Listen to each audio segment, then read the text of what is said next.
Bonjour, c'est Monsieur Montre. Aujourd'hui, je souhaiterais parler des remontoirs. Alors, est-ce que les remontoirs sont utiles? Eh bien, cela dépend. C'est toujours des questions un peu binaires, mais oui, ça dépend, oui et non. Oui, si vous avez effectivement des montres très compliquées, des montres à grandes complications, par exemple un quantième perpétuel, et voilà, vous avez une grande collection, vous souhaitez porter plusieurs montres dans la semaine, et bien évidemment, si vous portez votre quantième perpétuel une fois par mois, et bien effectivement, ça pose problème. Alors, comme dans ma vidéo sur les conseils d'entretien, bien sûr, si vous avez une grande collection et que vous ne souhaitez pas acheter un remontoir parce que pour vous, ce n'est pas la peine et que c'est de l'argent jeté par les fenêtres, eh bien évidemment, vous avez la solution, donc remonter votre montre une fois par mois.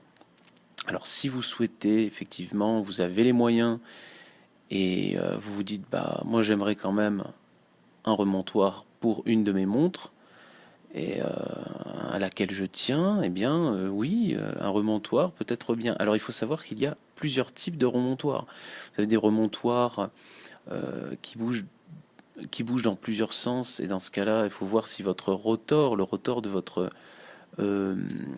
montre oscille en fait de manière, enfin des deux côtés, c'est-à-dire si le rotor est bidirectionnel, s'il bouge des deux côtés, ou alors s'il est juste unidirectionnel, donc s'il ne va que dans un sens. Et dans ce cas-là, il vaut mieux voir si le rotor, si la machine fait bouger le rotor dans la bonne direction. Sinon, c'est pas la peine. Sinon, ça marche à moitié.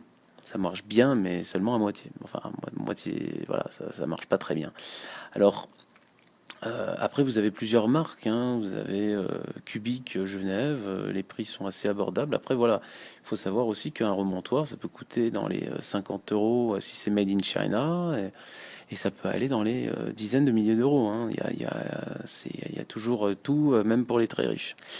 Voilà, après, il y a des remontoirs extraordinaires, magnifiques. On se croirait, je sais pas moi, dans une salle d'astronomie.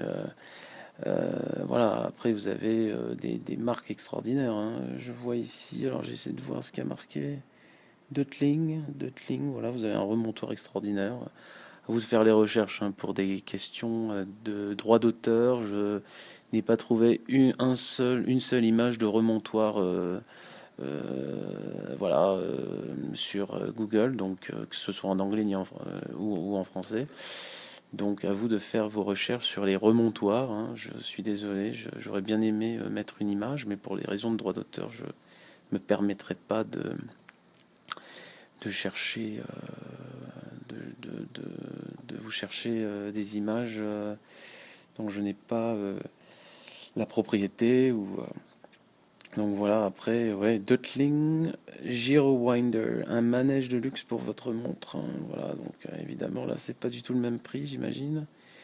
Ah oui, en plus, là, c'est une montre, donc, ouais, automatique à 300. Voilà. Ah ouais, renversement complet. Un remontoir de luxe permettant une rotation totalement libre d'une montre automatique, hein, à 360 degrés. Donc, vous imaginez. Alors là, évidemment, on a le summum de. Ouais, bah voilà, 11 800 euros. 11 800 euros, bah ouais, il faut les avoir. Voilà, donc évidemment, il y a des gens qui aimeraient pour le même prix s'offrir une belle montre. Voilà, en tout cas, je ne fais ni la pub, ni je ne dis pas que c'est inutile. Tout dépend de l'usage que vous faites évidemment de vos montres, encore une fois. Mais voilà, c'est pourquoi pas. Voilà, donc à vous de me dire si pour vous, un remontoir, c'est quelque chose d'indispensable. Ça dépend pour qui, donc voilà. Mais je serai toujours très heureux d'avoir d'avoir un commentaire à ce sujet. Voilà. Donc je vous remercie de m'avoir écouté, et puis je vous souhaite excellente journée chez Monsieur Montre.